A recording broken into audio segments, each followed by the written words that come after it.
Así que gracias por estar y también gracias a los que se están conectando por Zoom. Eso es algo muy bueno que podamos tener también conexión a la distancia.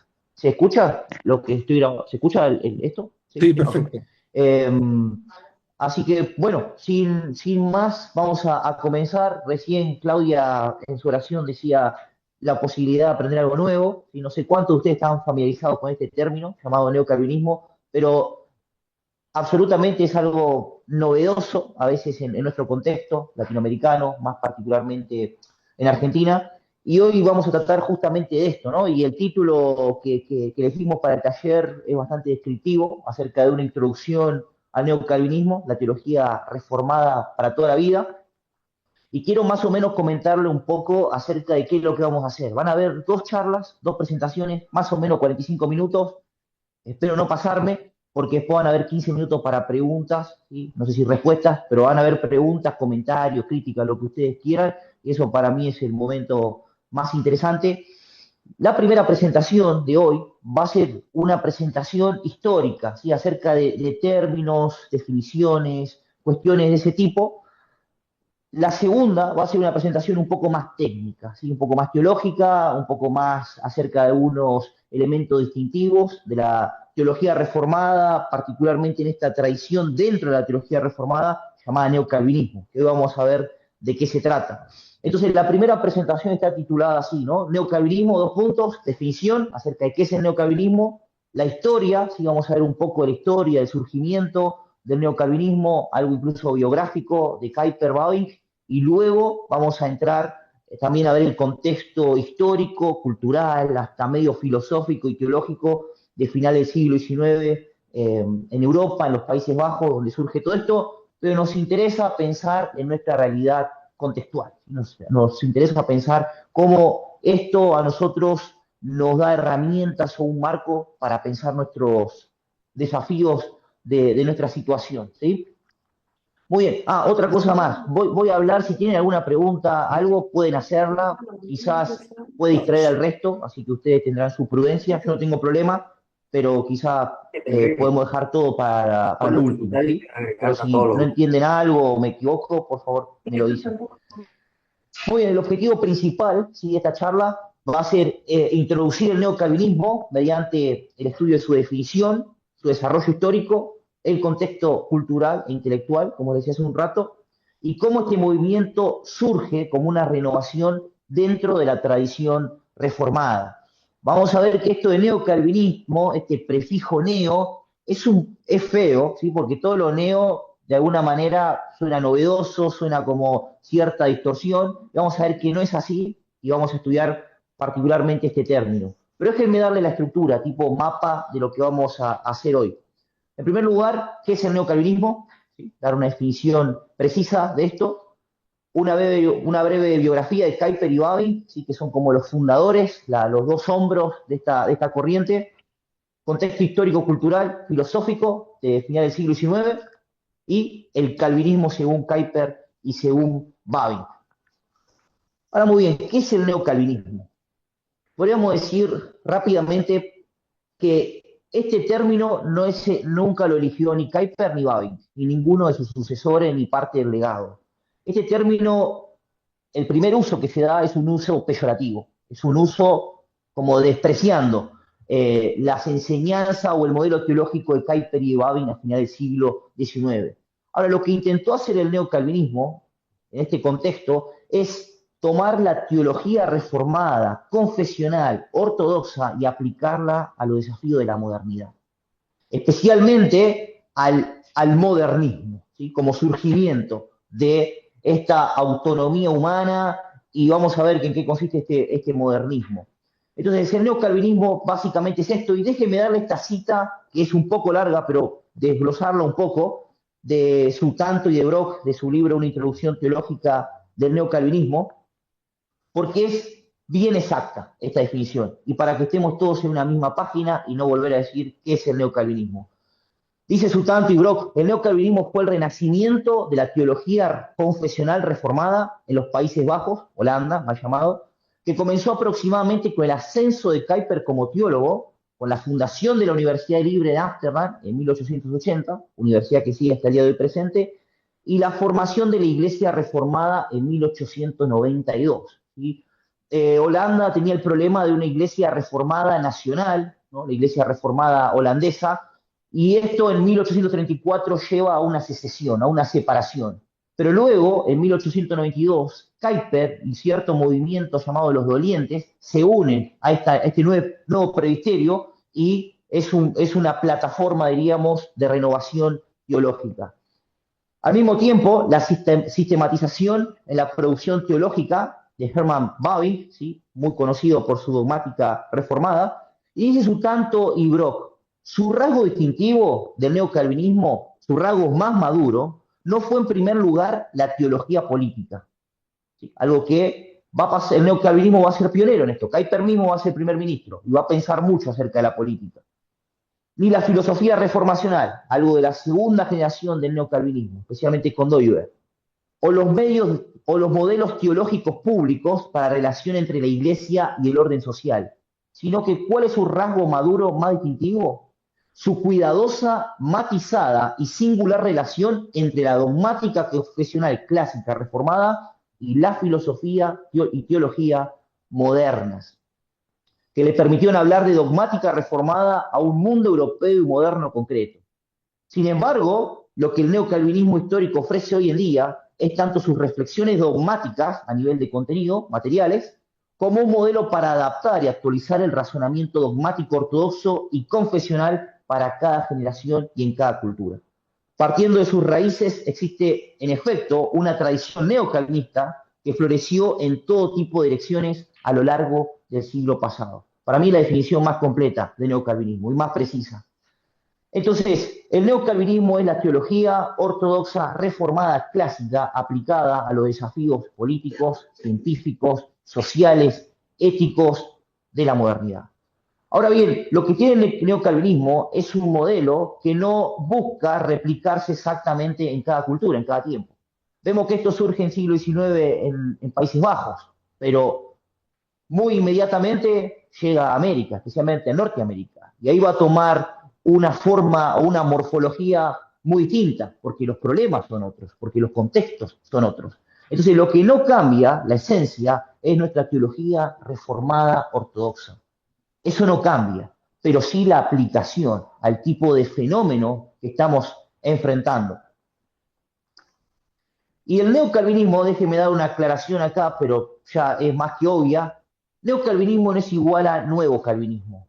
A veces cuando entramos incluso en internet, googlearlo por primera vez, uno googlea neocalvinismo y empieza a ver páginas que hablan de Washer, MacArthur, Piper, Denver, ¿no? Todo este movimiento del evangelicalismo calvinista y todo lo demás no significa eso. Mucha gente ha usado esto como para compararlo y son dos cosas totalmente, pero totalmente distintas. Así que cuidado con eso. Déjenme darle algunas afirmaciones, algunas tesis para desglosar un poco más qué es el calvinismo.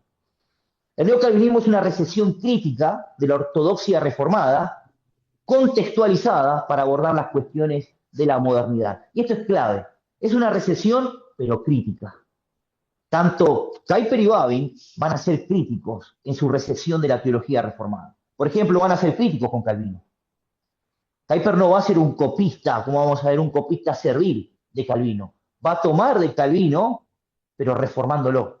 No solamente aplicándolo a un contexto totalmente distinto 300 años después, sino que incluso va a ser crítico con su visión, por ejemplo, de la iglesia y el gobierno civil, la relación entre esas dos.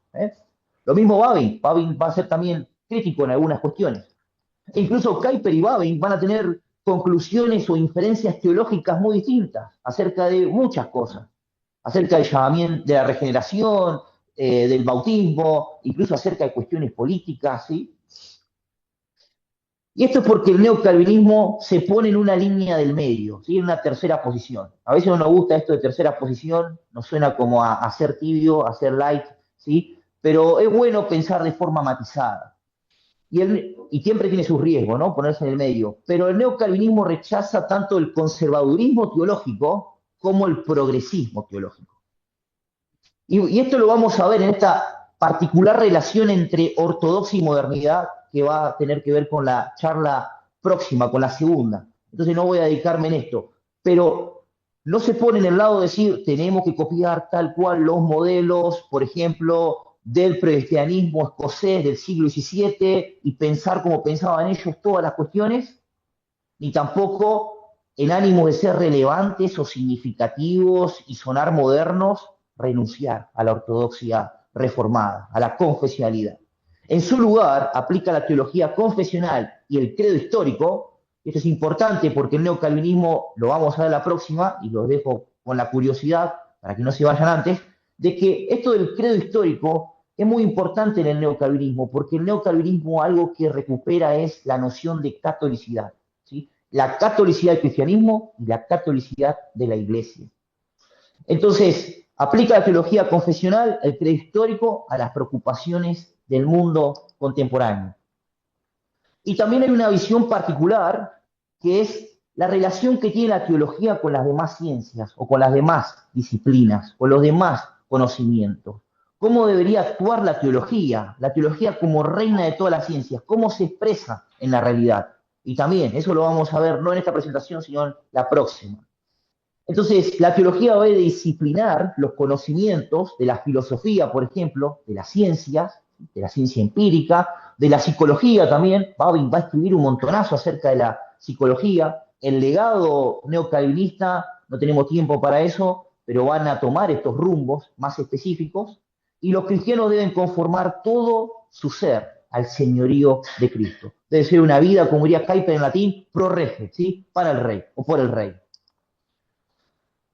Y el cristianismo, en general, puede desafiar, puede subvertir, desentrañar, desestabilizar, desenmascarar y satisfacer las culturas y los sistemas filosóficos de cada época. Y esto para muchos puede sonar controversial. Pero el cristianismo no solamente desafía, no solamente ve la antítesis, ¿sí? Y se opone a algunas cuestiones del modernismo, algunos elementos filosóficos que surgen en la modernidad, sino que incluso satisface esos anhelos, esos objetivos que tienen esos sistemas filosóficos de cada época.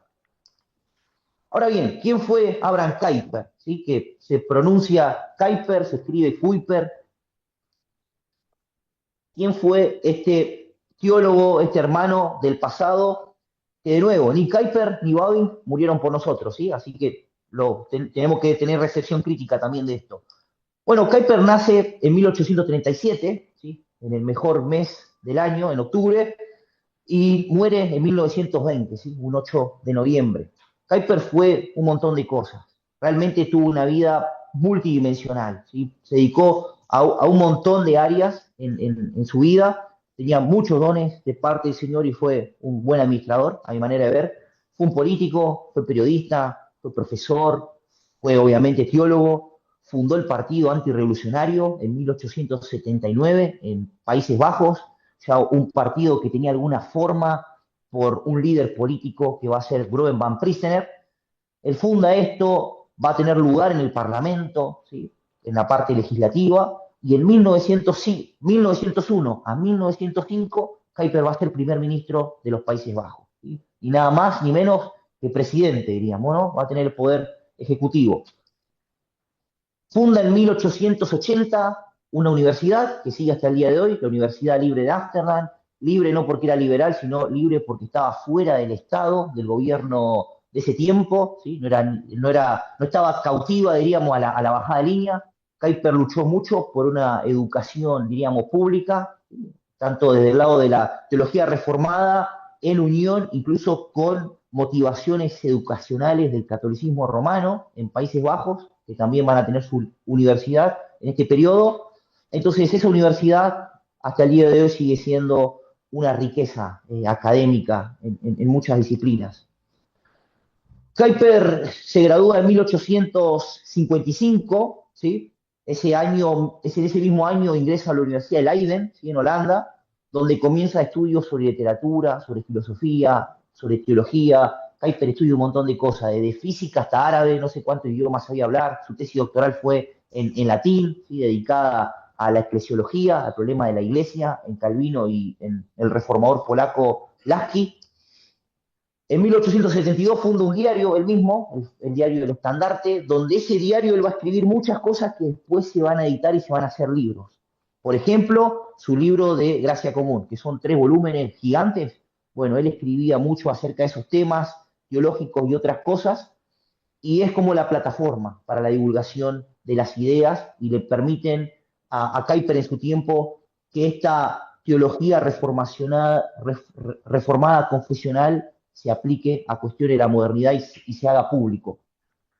Kuyper también escribió para otro diario llamado El Heraldo, que también va a ser muy relevante. Bueno, después de una vida, pero intensa, intensísima, falleció en La Haya, ¿sí? En una ciudad de Países Bajos, en 1920, ¿sí? A la edad de 83 años. ¿Sí?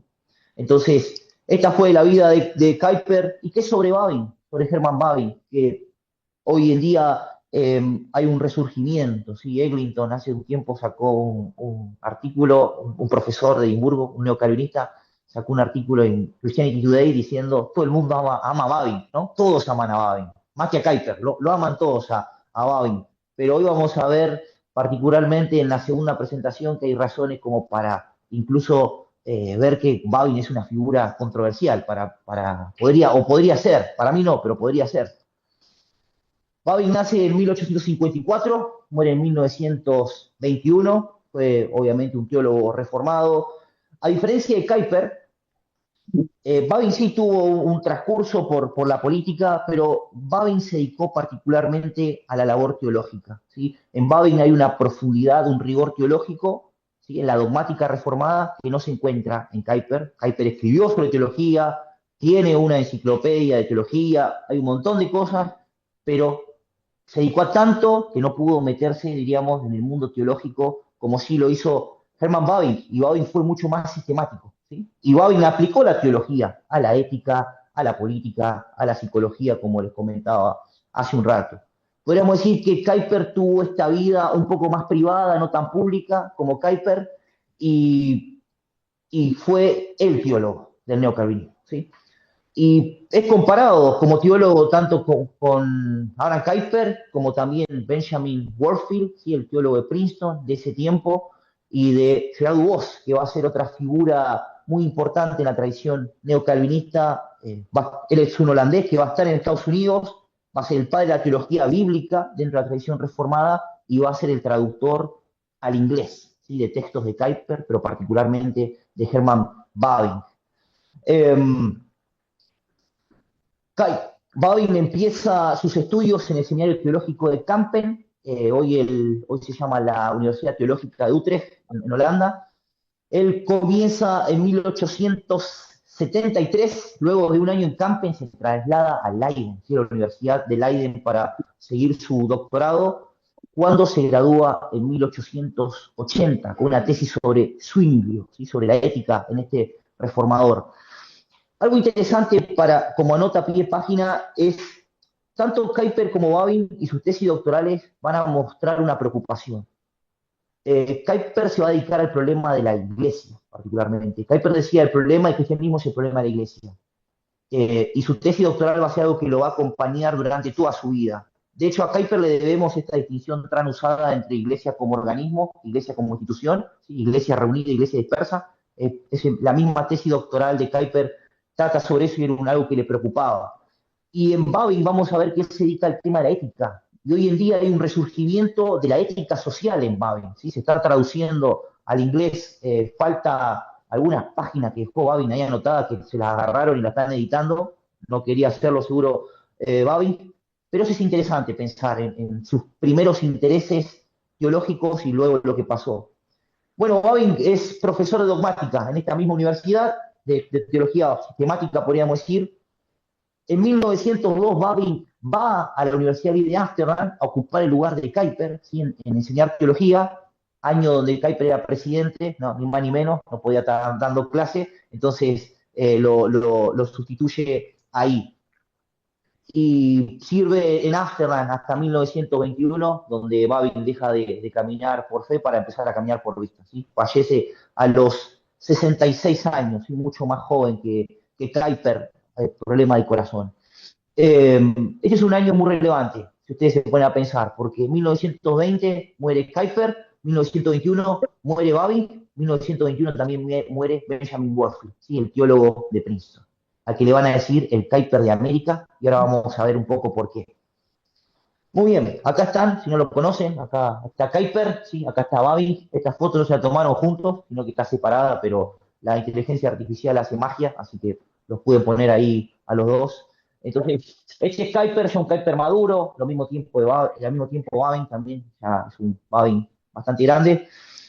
Y acá hay algo que nos interesa a nosotros, ¿sí? Acá está Kuiper tomando mate, no sé si tomaría mate Kuiper, pero Babi sí estaría tomando un Fernet, calculo.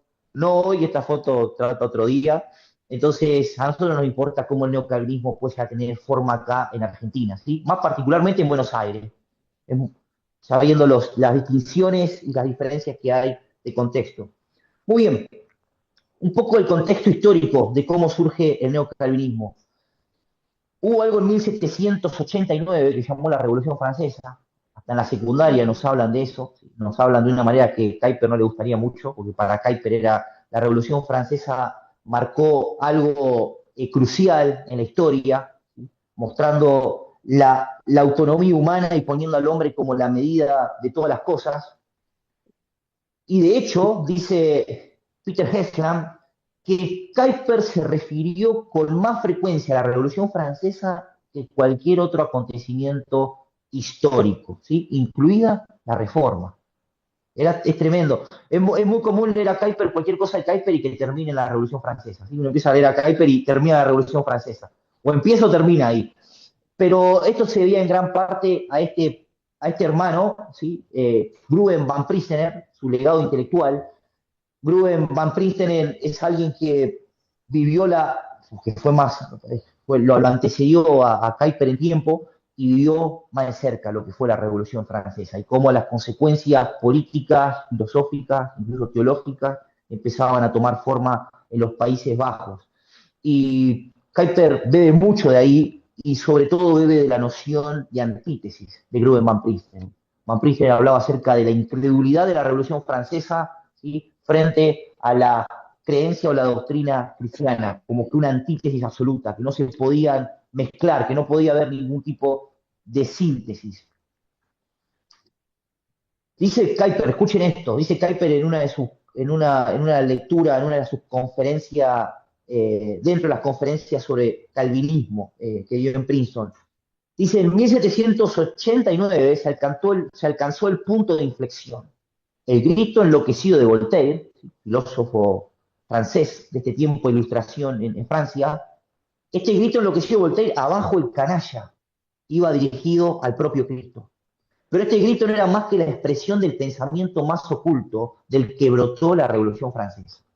El grito fanático de otro filósofo, ya no necesitamos a Dios, y el odioso ni Dios ni amo de la convención, que va a ser el órgano político de ese tiempo, estas fueron las consignas blasfemas que en ese momento anunciaron la liberación del hombre como una emancipación de toda autoridad divina. La lectura de Kuyper de la Revolución Francesa no es simplemente política, social. Kuyper lee un conflicto teológico, religioso en la Revolución Francesa. Ve un choque de cosmovisiones. Algunos de ustedes sabrán que para hablar de Revolución Francesa y las causas se han puesto un montón de hipótesis, pero un montón. Incluso descubrí hace un tiempo que hay una hipótesis climática, ¿sí? Para hablar de cómo surge la Revolución Francesa. Entonces, hay muchas explicaciones, pero para Kuyper esto es bastante sencillo, diríamos, en saber dónde va dirigido, qué es lo religioso. Pero eso tiene un montón de manifestaciones o consecuencias. Y, y Kuyper dice que justamente la Revolución Francesa, más que un cambio político-social, fue una transformación profunda de la cosmovisión europea, del paradigma, diríamos, ¿no? Del conjunto de creencias que tenía una sociedad determinada, final del siglo XIX, final del siglo XVIII, perdón, comienzo del siglo XIX y también incluso el siglo XX, para Kuyper lo que vivió esos comienzos del siglo XX, Kuyper veía las consecuencias de la Revolución Francesa, de la Ilustración francesa y alemana. Y esto es lo que pasó, y estas son mis habilidades de diseñador gráfico, ¿sí? Una flechita nomás. De una sociedad más teorientada, no teocéntrica, porque es un montón decir eso, pero teorientada, ¿no? Orientada hacia Dios, orientada hacia lo divino, cierto respeto por la religión, cierta asunción genuina o ingenua o consciente o no consciente de los valores religiosos del cristianismo a una cultura, a una cosmovisión antropocéntrica, centrada en el hombre. ¿Sí? Ya esto va a ser característico de la modernidad. ¿Sí? Comienzo del siglo XVII va a haber un giro hacia el hombre, ¿sí? Ya con Descartes, ¿no? Con el pienso luego existo, el hombre como tratando de definir todas las cosas, ya después va a ser más grave esto, y Kuyper lo detecta en la cultura, en la forma de hacer filosofía, en la forma de hacer ciencia, pero también incluso en la forma de hacer teología, como vamos a ver más adelante. Dice Henslam de nuevo, la Revolución Francesa simboliza principalmente un cambio drástico en la visión del mundo. De una en la que Dios era el soberano a otra en que la humanidad ocuparía el lugar más elevado. Un cambio que había dado lugar al modernismo como nueva forma de religión. De ahí que tendiera a caracterizar la Revolución Francesa en términos religiosos. Entonces, lo que hace la Revolución Francesa de alguna manera es dar a luz, ¿sí? Ya, engendrar y dar a luz a algo que Kuyper va a llamar modernismo. Y esto es importante aclarar, pero el neocalvinismo no ve mal la modernidad. Porque una cosa es la modernidad y otra cosa es el modernismo. ¿Sí? Y ya el ismo de lo último de la palabra nos deja ver que es un sistema filosófico. Para Kuyper y Babin, la modernidad es algo bueno, es algo dentro de la providencia de Dios. Cristo, el Señor de la historia, permite este momento. La modernidad trae cosas buenas, no es algo malo. De hecho, ellos, si estuviesen acá, dirían, che, eso de la posmodernidad, no lo critiquen tanto, porque se opone al modernismo en gran parte, a los ideales del modernismo. Entonces, Kuyper y Babin, como lectores de su tiempo, sabían que la modernidad no era algo malo, sino que el problema era el modernismo, los sistemas filosóficos que nacen de esto. Y ahora vamos a ver en qué consiste estas cosas. De hecho, Calvino va a ser un moderno, ¿sí? Una tesis muy pareciera arriesgada, pero Calvino es un moderno, un renacentista. Entonces hay un cambio religioso, una sustitución del teísmo cristiano por un secularismo centrado en el hombre. Ahora el secularismo funciona como una nueva religión. Miren lo que dice Paul Wells, ¿sí? En su prefacio de Neocalvinismo y Revolución Francesa. Lo resume espectacular. La revolución sustituyó una religión por otra. Es decir, cambió el teísmo cristiano por un secularismo centrado en el hombre que es irónicamente profundamente religioso. Y esto de lo profundamente religioso es clave para nosotros. Hoy nuestra sociedad, que es secular, que busca sacar a Dios de toda ecuación, ¿sí? De cada página del libro de texto, es profundamente religiosa. Pone su fe en la humanidad y asume un montón de cosas por fe. Asume valores morales absolutos, asume el mundo como algo inteligible, regulado, armonioso, que podemos conocerlo, ¿no? Que el ser humano tiene capacidades que son confiables para conocer el mundo. Entonces, está impregnada nuestra sociedad, está impregnada de las teorías científicas, políticas, de terminología religiosa. ¿Sí? Entonces, Ese es vamos Iván. con el modernismo, el nacimiento. Bueno, nace una nueva cosmovisión opuesta al cristianismo. Mira, Estos son los componentes principales, ¿sí? Rápidamente. Principio de la Revolución Francesa, y estos principios no es simplemente esto de libertad, igualdad, fraternidad, porque Kuyper va a decir, esos tres conceptos están bien, incluso son cristianos, hablar de igualdad, de libertad, de fraternidad. El problema es cómo se lo define, ¿no? Formalmente me gusta el término, materialmente, ¿qué le pones como definición? Ahí está el problema.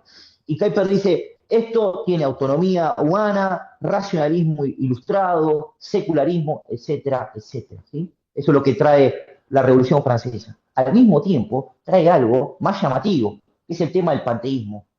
Ver al mundo como algo eterno, ver el mundo como rasgos, que tiene rasgos divinos. ¿Sí? Esto parece un chiste, pero ya en el siglo XVII, con Spinoza, un filósofo, empieza a sustituirse a Dios y empieza a divinizarse el mundo.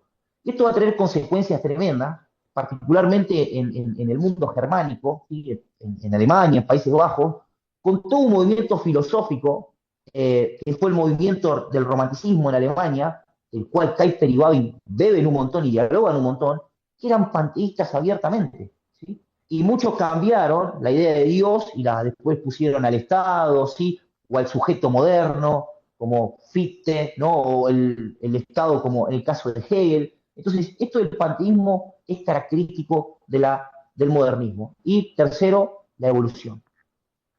Acuérdense, en mitad del siglo XIX, Darwin, ¿sí? Su libro, el origen de las especies, esto empieza a ser una sustitución, ¿sí? Del teísmo cristiano. Ahora es interesante porque uno dice modernismo, del panteísmo al evolucionismo, hay como una brecha considerable, ¿sí? Pero el evolucionismo se te transforma en panteísmo en 2 minutos, ¿sí? Pensando que el universo mismo no fue creado, se regula solo, ¿no? Entonces, ahí hay aires de familia y sobre todo esto también va a marcar cierta tendencia en el mismo ámbito académico en Países Bajos. Pero bueno, no importa, vamos ahora al importante. ¿Qué lectura hace Kuyper de la Revolución Francesa? No rechaza el evento histórico en sí. ¿Sí? A Kuyper no le gustaba el término revolución, no le gustaba el término reforma, obviamente, pero él dice, está bien esto de sacar la monarquía, no está mal el hecho en sí, el problema son los principios fundantes, ¿sí? Lo que está detrás de la acción, lo que está detrás de esos conceptos que parecen ingenuos.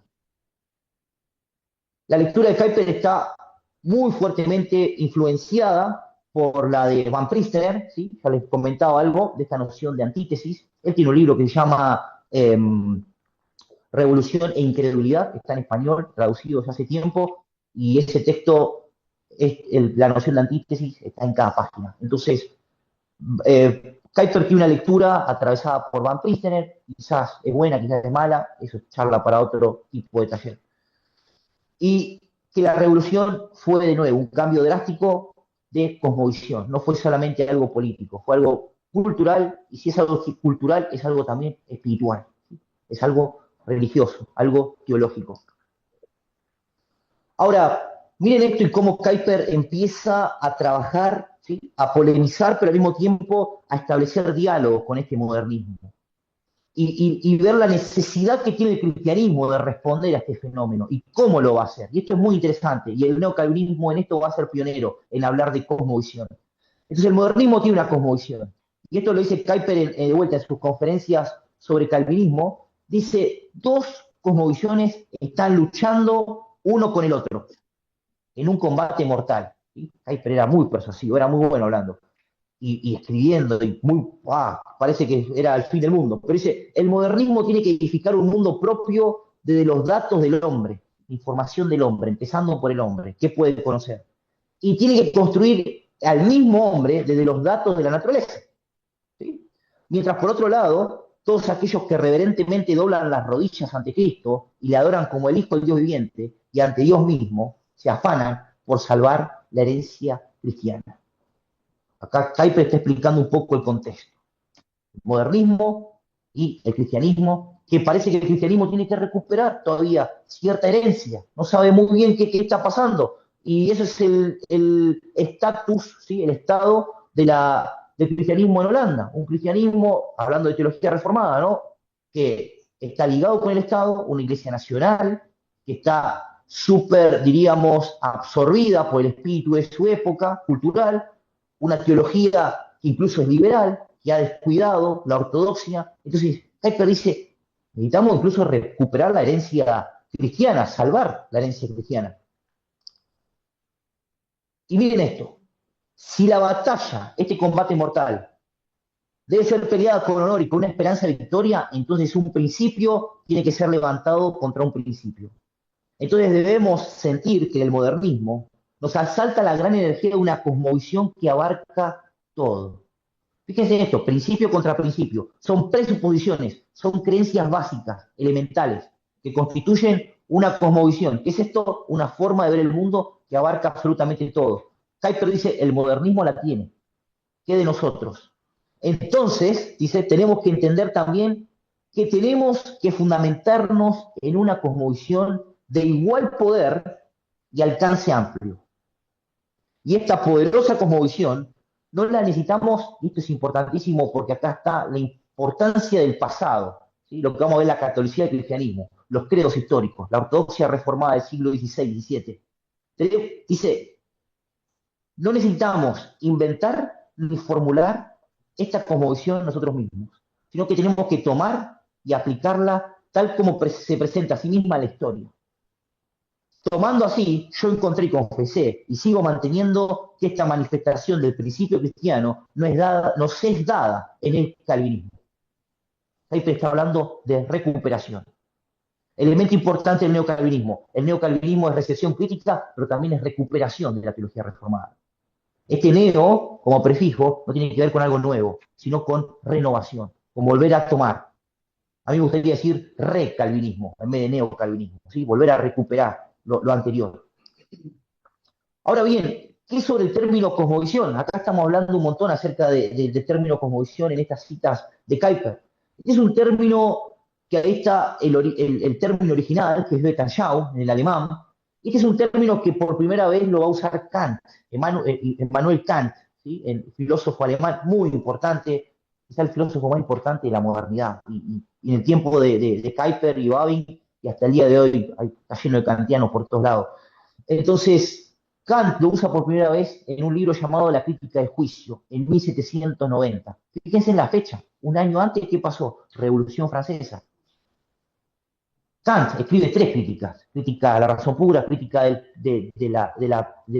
crítica de la práctica y crítica del juicio. Esta crítica tiene que ver con cuestiones estéticas, con cuestiones de la belleza, de lo sublime. Y acá Kant está usando el término Weltanschauung, cosmovisión, como una forma de ver, una forma sensible de ver todo el mundo y de alguna manera ser impactado a través del asombro.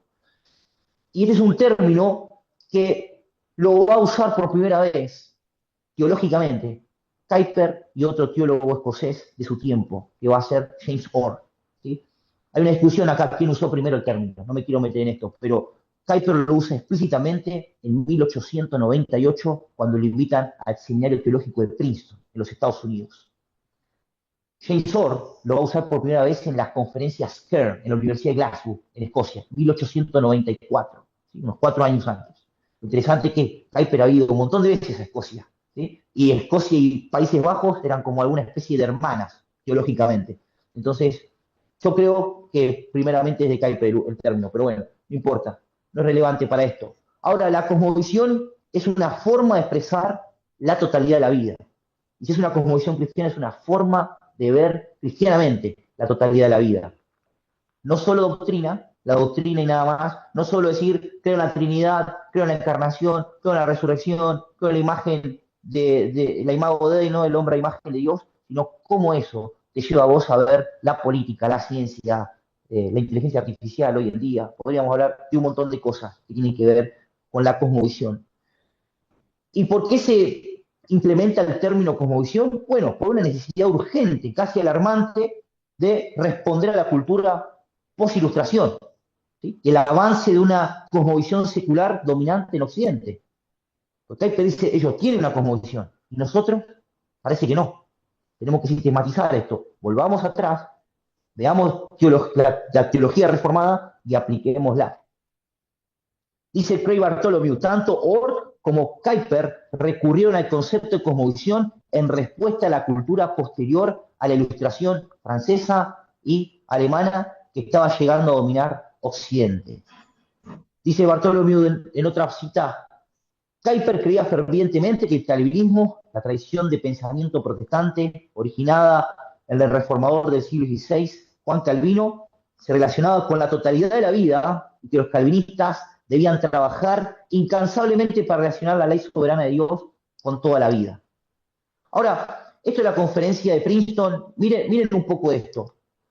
Este es el índice, diríamos. Esto es lo que trata Kuyper cuando lo invitan a Estados Unidos. ¿Sí? Benjamin Warfield le dice, Kuyper, venía a Estados Unidos, necesitamos escuchar esto. Kuyper va, da esta conferencia, viaja un montón por Estados Unidos, a algunas partes dando charlas. Fue un viaje un poco que no esperaba Kuyper, era más optimista, pero pasaron cosas. Pero Kuyper habla de esto, ¿no? El calvinismo como una cosmovisión, después habla de religión, política, ciencia, arte, la última acerca del futuro, ¿sí? Esto es casi profético, cómo Kuiper habla del futuro, y este es el texto, ¿sí? En inglés.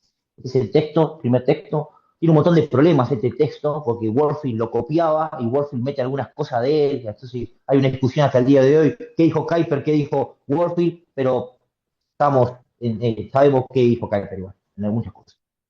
Bien, el calvinismo como una cosmovisión. Voy a necesitar por lo menos 10 minutos más, vamos 40, pero ya en 10 minutos terminamos.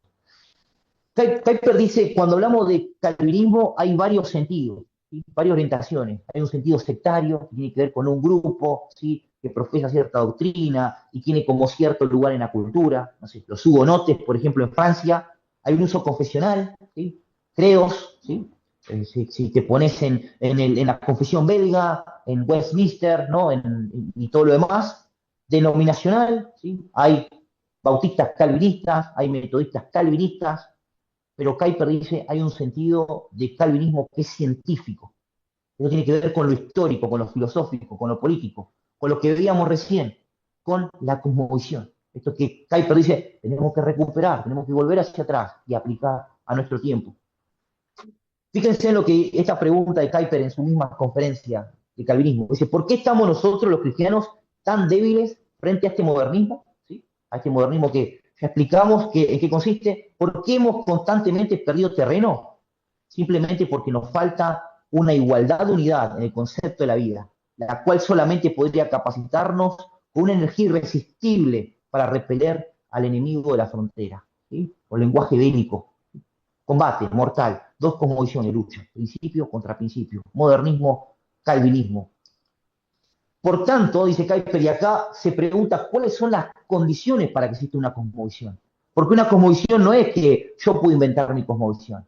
No, la cosmovisión no se da en términos individuales. No es, yo tengo una forma de ver el mundo. No, es en un sentido holístico y en un sentido incluso histórico. Hay sistemas de pensamiento, hay formas de ver el mundo que necesitan cumplir ciertas condiciones para ser lo que son. Y dice Kuiper, primero necesitamos ver cuáles son estas condiciones requeridas para una cosmovisión tan general. ¿Cómo cuáles? El paganismo, el islamismo, el romanismo, el catolicismo romano y el modernismo. Y después demostrar que el calvinismo realmente cumple estas condiciones. ¿Cuáles son las condiciones? Hay tres relaciones fundamentales. ¿Qué opinamos, diríamos, de Dios, nuestra relación con Dios? ¿Cómo vemos al hombre? Y cómo vemos nuestra relación con el mundo. Esas tres cosmovisiones tienen una respuesta a esto. Y el modernismo tiene una respuesta. Como hijo de la Revolución Francesa. Ahora, estamos hablando mucho acerca de Kuiper recuperando a Calvino, ¿sí? Calvino incluso como un moderno, como un renacentista. ¿Y cuál es entonces la continuidad? Y no la discontinuidad porque sería abrir otro eje más, pero ¿cuál es la continuidad y el desarrollo entre Calvino y Kuiper?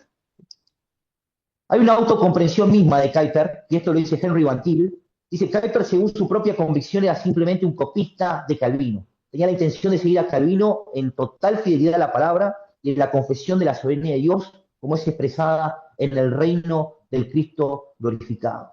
Entonces, Kuiper es un imitador de Calvino, es un copista. Ahora, ¿por qué neocalvinismo entonces?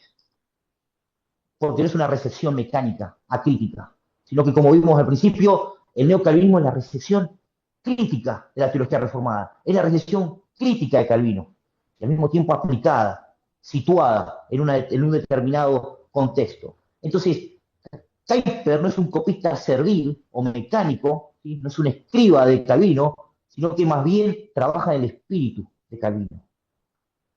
No tiene la intención de imitarlo, pero va a ser crítico con Calvino en muchas cosas. De hecho, ese es el punto de que cuando uno dice, bueno, la continuidad, ¿y cuál es el desarrollo? Bueno, justamente Kuiper hace patente lo que en Calvino estaba latente. Está exponiendo explícitamente Kuiper, por ejemplo, en sus conferencias sobre el calvinismo, lo que ya estaba implícito en Calvino. Entonces no hay ruptura, sino que hay un desarrollo, hay una continuidad entre Kuiper y Calvino. Ahora, lo clave acá es la diferencia de contexto. Calvino debate con católicos, anabaptistas, humanistas, ¿sí? Tiene una forma determinada de escribir, tiene una determinada fijación de cuáles son los problemas, cuáles son las preocupaciones. Kuyper responde al modernismo y enfatiza esa soberanía absoluta, característica del calvinismo, a todas las áreas del saber. De hecho, es interesante que la lectura tanto de Kuyper como de Babin, que ahora la vamos a ver, porque esto es, vamos a ver ahora qué es el calvinismo para Kuyper, que ya lo venimos viendo, pero sobre todo también para Babin. Y, por ejemplo, Kuyper y Babin van a decir, a Calvino no se lo puede entender solo, a Calvino hay que entenderlo con Lutero.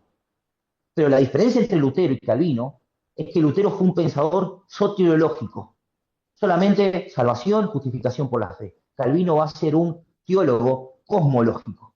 Esa es la caracterización de Kuyper y Babin. Calvino se dedicó a pensar todo, ¿sí? No fue que hizo como Lutero, bueno, no sé quién le tiene que pagar a los pastores, bueno, que le pague el Estado. No, no, Calvino pensó acerca, por ejemplo, del Estado, del gobierno civil. Y Kuyper critica, por ejemplo, esa visión política. Déjenme darles ahora una distinción entre calvinismo y teología reformada. Y uno dice, ¿qué es esto? ¿Qué estás diciendo? Bueno, porque para Kuyper y para Babin eran dos cosas muy diferentes. Y por eso también esto tiene que ver con la definición de calvinismo. Perdón, la definición de nuevo calvinismo. Hay una distinción básica entre reformado y calvinista. Reformado tanto para Kuyper como Babin tenía que ver con categoría teológica, con una categoría eclesiástica. En cambio, calvinismo era una categoría más amplia, más integral. Kuyper explícitamente dice, calvinismo es una cosmovisión, una forma de ver el mundo, ¿sí? Cerca de la ciencia, el arte, la religión y todo lo demás. Y esto ya determina un cierto alcance, ¿sí? La teología reformada o ser reformado es limitado a la doctrina, a la teología per se, a la dogmática, al contexto de la iglesia, cómo pensamos la iglesia incluso como institución, ¿sí? La iglesia reunida, no la iglesia dispersa. El calvinismo abarca todo, la vida política, la vida social, la vida civil. Ahora, ¿cuál es la naturaleza? ¿Cuál es el carácter? Bueno, que el calvinismo no es solamente una teología, sino una cosmovisión que surge de la obra de Calvino, por eso el término calvinismo. Por eso se elige a Calvino como reformador y no a otros reformadores. Porque Calvino lo que hizo fue aplicar la teología reformada a la Ginebra de su tiempo, ¿sí? Y dialogar con la cultura de su tiempo. Calvino leía lo que pasaba en su entorno, tenía conciencia situacional de su entorno. Y la identidad del calvinista. No solo miembro de una iglesia, sino alguien que refleja una forma de vida en la teología, obviamente, en la sociedad, la política, la ciencia, el arte, y pongan las otras dimensiones o áreas sociales que les parezca o en las que estén. Entonces, esa es una distinción clave, o cuatro distinciones, es una distinción más abarcativa. Miren lo que dice Herman Bavinck sobre esto. El calvinismo es un tipo específico entre las iglesias y confesiones protestantes. Frecuentemente, este tipo se designa con el nombre de reformado. Sin embargo, las palabras reformado y calvinista, aunque afines en significado, no son en absoluto equivalentes, ya que la primera es más limitada y menos amplia que la segunda. Reformado expresa meramente una distinción religiosa y eclesiástica. Es una concepción puramente teológica. El término calvinismo es de aplicación más amplia y denota un tipo específico en las esferas políticas, social y civil, también científica. Representa esa visión esa visión característica de la vida y del mundo en su conjunto, que nació de la poderosa mente del reformador francés. Una palabrita, es el adjetivo que usa, o el alias, ¿sí? Que usa, el apodo que usa siempre Babin de Calvino, la mente poderosa del reformador francés. La usa acá en el futuro del calvinismo, la usa en Calvino y la gracia común, la usa en muchos textos. ¿Sí? Hay un seguimiento a Calvino, hay una imitación a Calvino, en la medida que sigue la escritura, ¿no? Entonces, ¿qué es un calvinista? ¿Con qué nos quedamos? ¿Sí? Esas distinciones están basadas en las distinciones anteriores están basadas en ese párrafo de Babin. ¿Pero qué es un calvinista? Miren lo que dice Babin. Calvinista es el nombre de un cristiano reformado, ¿sí? No, reformado diríamos es condición necesaria para que seas calvinista, pero no suficiente, poniendo en términos lógicos. Calvinista es el nombre de un cristiano reformado en la medida, ¿sí? En la medida en que revela un carácter específico y una fisonomía distinta, no solo en su iglesia y teología, sino también en la vida social, política, en el arte y la ciencia. ¿Sí? Entonces, lo que llamamos neocalvinismo es realmente calvinismo. ¿Sí? Kuyper y Babbage están diciendo, nosotros estamos volviendo a Calvino, no es que estamos inventando algo nuevo. Esto lo dice Babbage en el futuro del calvinismo. Ahora bien, terminamos con esto. De nuevo, este es otro texto, en Catolicidad, el Cristianismo y la Iglesia. Y miren cómo lo llama Calvino, ¿no? La poderosamente reformador francés. La recreación, perdón, todavía no terminó, la recreación no es un sistema que completa la creación, como en el catolicismo, ni una reforma religiosa que deja intacta la creación, como el Lutero. Fíjense en las cosmovisiones que hablaba, por ejemplo, Kuyper, ¿no? Catolicismo romano, romanismo, anabaptismo, que anabaptismo Babin está entendiendo medio como Lutero siguió esos pasos y, de hecho, ahora dice, ni mucho menos una creación radicalmente nueva como el anabaptismo, sino una renovación de todas las criaturas. Aquí el Evangelio cobra todo su sentido. Llega la verdadera catolicidad, que va a ser el tema de nuestra próxima charla, o uno de los temas. No hay nada que no pueda o deba ser evangelizado. No solo la iglesia, sino también el hogar, la escuela, la sociedad y el Estado quedan bajo el dominio del principio del cristianismo. Calvino estableció este dominio en Ginebra. Todo esto resulta del hecho de que la Biblia es para Lutero solo una fuente de verdad de salvación. Lutero como un pensador soteriológico, Calvino como un pensador cosmológico, mientras que para Calvino es la norma para toda la vida. Entonces, brevemente, estos neocalvinismo, definición, historia y contexto. Muchas gracias por la atención y tenemos momentos para preguntas, reacciones de cualquier tipo eh, que quieran hacer para ese momento más interesante. Tenemos 15 minutos, 10 minutos, 10 minutos. No, de preguntas, respuestas, después vamos a ver. Sí, en el Zoom también. Yo tengo una pregunta. Sí, Martín, dale. Sí, quería preguntarte si podías un poco explicar más en la conclusión de Kuyper sobre la iglesia y el Estado, porque entender un poquito dónde se ubica, ¿no? Creo que sobre el calvinismo, él habla bien, por ejemplo, de la figura de Calvino, se busca positivo, pero no pretendía tampoco hacer un copy-paste, ¿no? Entonces, ver un poco cómo él hacía efectivo, ¿no? El señorío de Cristo por medio de la cultura, como qué rol debía llevar quizás la forma de gobierno para hacer efectivo ese cambio dentro de la comunidad. Bien, excelente, gracias, muy buena pregunta. Calvino es crítico con, Kuyper es crítico con Calvino, particularmente en lo que va a llamar Kuyper la soberanía de las esferas, ¿no? Kuyper va a decir, cuando vemos una sociedad hay esferas, por lo menos está el gobierno civil, la iglesia y la familia. ¿Y qué pasa? Cada esfera tiene una autoridad diferenciada. Es distinta, ¿sí? ¿Qué pasó? ¿Podrías decir la pregunta? Ah, ok, ok. Perdón, sí.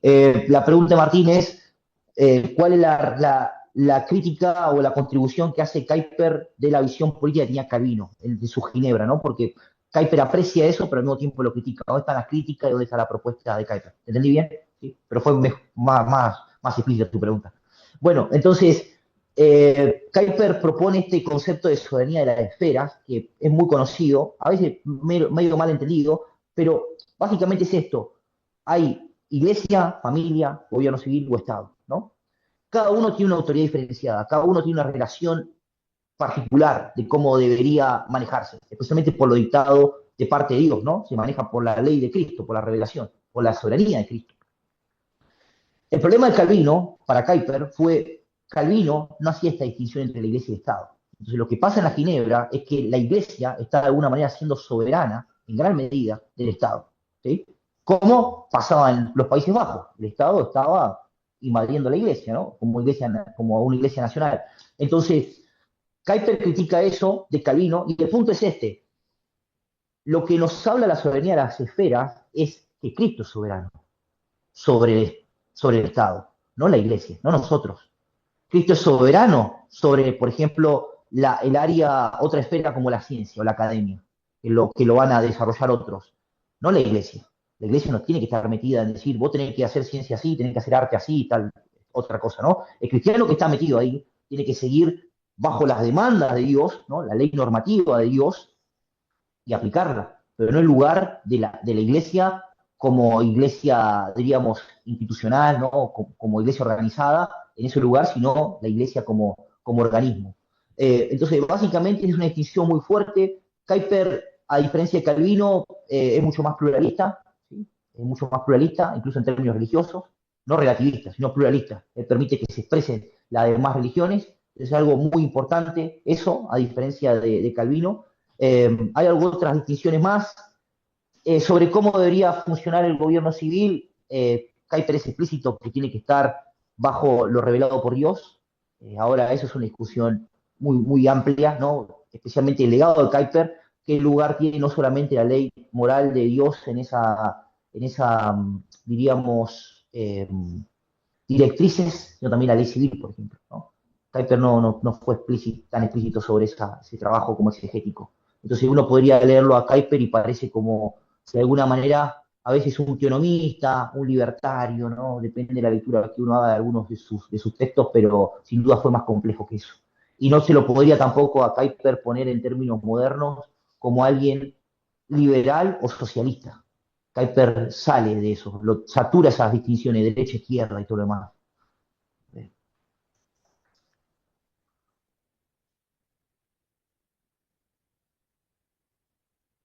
¿Algo más? Tenemos unos minutos más, por lo menos 5, 6 minutos. Una o dos preguntas. El tema de cuando uno quiere ser cristiano, la sociedad, viviendo su vida a Cristo, pero pensamos que la iglesia la que tiene que moverse, pero el peligro de la iglesia dominando, diciendo qué hacer o no hacer. Ujú. ¿Qué distinción Sí, tan clave? No sí, sé si me quedé pensando eso. sí. Es una distinción que eso solo podría ser un taller. Sí, sin duda, sin ¿Cómo duda. está? Ujú, ¿Qué significa eso? ujú, ¿Qué significa? ¿Y cómo nos movemos como comunidad entonces? ujú. ¿Cómo se me como cosas como... Sí. Por eso es que Kuyper va a estar tan preocupado en la eclesiología siempre. Su tesis de doctorado y lo va a seguir siempre al punto de decir el problema del cristianismo es el problema de la iglesia. Depende cómo definís iglesia, va a ser tu cristianismo. Y por eso depende cómo ves la catolicidad también en Babil, es cómo ves el cristianismo, qué noción tenés del cristianismo. Y ese es un problema, no sé, por ejemplo, hay un autor que es un neocavista, Matthew Kibik, y él habla mucho acerca de la inmigración musulmana, islámica, ¿no? En Europa. Un tema re complicado. Kibik se pone como en el medio, no en la censura, prohibición que nadie entre, ni tampoco que entren todos. Y una cosa que dice Kibik es, la iglesia no tiene que estar involucrada en decir quién entra y quién no, ¿no? Por ejemplo, en tema de inmigración. Ahora, de vuelta, ¿cómo explicás un montón de cosas que quedan latentes? Y es un trabajo que depende de dónde estás hablando de inmigración, ¿no? Si en los Países Bajos, ¿no? Si en Inglaterra, si estás hablando de Estados Unidos, si estás hablando, no sé, acá en Argentina, poner un caso hipotético de inmigración musulmana, no sé, es difícil. Ahí está el desafío, ¿no? De aplicar la teología reformada en nuestro contexto. El Sí, concepto de soberanía de las esferas, ajá. de todo eso, ¿por qué está reflejada solo la teología holandesa derivada de allí? No se ve tan claramente en las Escocesa, por ejemplo. tradiciones. Es un nicho, un sectarismo deseo Mm. definido dentro de eso. Bien, bueno, para los hermanos que están en Zoom, Martín pregunta por qué aparece la noción de antítesis en este contexto más neerlandés de teología reformada en final del siglo XIX y no tanto, por ejemplo, no sé, la tradición escocesa, por ejemplo. Bueno, yo creo que en gran parte, y por eso dediqué unas cuantas diapositivas al tema de la Revolución Francesa, porque los Países Bajos reciben más inmediatamente esa influencia, no como Inglaterra o Escocia con la Revolución Inglesa. Entonces eran dos contextos sociales, culturales y por lo tanto filosóficos y teológicos muy distintos. Eh, entonces creo que, por ejemplo, la ilustración escocesa no le llega ni pero los talones del secularismo que tiene la ilustración francesa o alemana, ¿no? Uno tiene en la ilustración escocesa a personas como Thomas Reid, que funda la filosofía del sentido común y en gran parte está en fundamentos teístas. En cambio, ¿qué tenés en Alemania? Kant, por ejemplo, como lo veíamos, ¿no? En Holanda, ¿qué tenés? Spinoza, hablando de panteísmo. Todo el romanticismo alemán en la filosofía, Hegel, Fichte, no Schelling, tenés anticristianos, por más que usen términos religiosos, ¿no? Entonces creo que la noción de antítesis que Kuyper hereda de Van Priestener, ¿no? Es clave para también pensar por qué necesitaban esto, ¿no? Este contraste tan fuerte entre la cosmovisión no cristiana y la cosmovisión cristiana, que es algo que escrituralmente está en Génesis capítulo 3, versículo 15, ¿no? Ya esa antítesis está ahí y es tan importante que Dios tiene que hacer redención por esa antítesis, ¿no? Y va a haber antítesis toda la eternidad. El último capítulo de Apocalipsis también trata de antítesis, entonces es algo que es muy característico del neocalvinismo, la antítesis, como también la gracia común, que vamos a ver eso en la próxima charla. ¿Alguna más? ¿Una más y o estamos ya a tiempo? Sí, dale, obvio. Sí, ok, entonces continuando con esto del tema de la ciudadanía, la sociedad, ¿cómo hacemos efectivo esto en la práctica, en el sentido del rol que se debería tomar, por ejemplo, en el Estado? Es cierto que no debería promover la censura, pero entiendo que tampoco la postura de Kuyper era que, bueno, no promover absolutamente ningún tipo de religión, no era un Estado más secular. ¿Cómo podría, si el Estado podría promover directamente quizás el calvinismo, o si no se debería meter en absoluto, o cómo debería incluir, por ejemplo, dentro de las universidades, Bueno, bien, buenísimo. Martín pregunta sobre, otro Martín, ¿no? Ya después tres preguntas de Martín para lo que tenés tú. Preguntas cómo podemos hacer más efectiva esta concepción de la soberanía de la esfera, especialmente cuando el Estado se relaciona con las religiones, ¿no? Con las diferentes cosmovisiones. Bueno, Kuyper lo vivió eso porque fue primer ministro y Kuyper lo que dice es el gobierno civil lo que debe procurar es la armonía, la paz social, que toda cosmovisión, toda religión se exprese, ¿no? En igualdad de condiciones. Entonces, que el islámico tenga su expresión, su meca, y que tenga su universidad, ¿no? El Estado no debe mostrar favoritismo a ninguno. Incluso Kuyper, como calvinista, como reformado, en su gobierno no muestra favoritismo. Lo que hace Kuyper es decir, bueno, por eso necesitamos libertad, por ejemplo, en la academia. Mencionaste las universidades. Por eso, que los reformados tengan su universidad, que sea libre, la Universidad Libre de Ámsterdam, que los católicos tengan su universidad, que los islámicos tengan su universidad, y que el pluralismo sea estructural y religioso. No en el sentido de que Kuyper diga, no, todas las religiones son iguales, y también dentro de la tradición reformada, el luteranismo y el calvinismo son muy parecidos. El catolicismo romano, también son parecidos. No, Kuyper fue hipercrítico con Lutero, fue hipercrítico con el catolicismo romano, pero con el catolicismo romano se une para ganar una elección. Kuyper no hubiese ganado las elecciones de 1901 sin el catolicismo romano. ¿Sí? Se unen para ganar elecciones y trabajar con motivaciones comunes. Ese ejemplo. Sí, Claudio. Ok. ¿Vale? ¿Puedo ver la pregunta en el Zoom? Yo no veo nada acá.